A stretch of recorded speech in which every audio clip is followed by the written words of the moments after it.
How to add Microsoft Outlook to iPhone. It's a very simple and a quick process, so let's jump into the video. First thing first, what you want to do is head over to the App Store.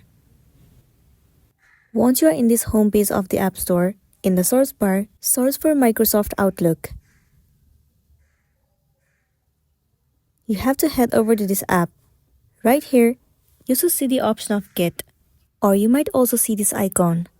Simply click on it, and it will start to download it on your device. You have to wait for a while for it to complete the process.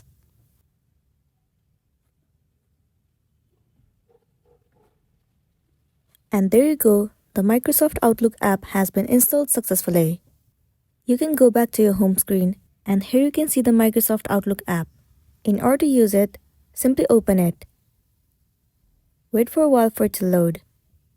It will be landing you on Space. Now you simply have to add an account, or you can create one if you don't have an account.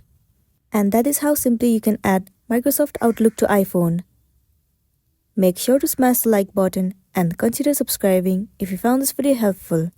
We'll see you in the next one.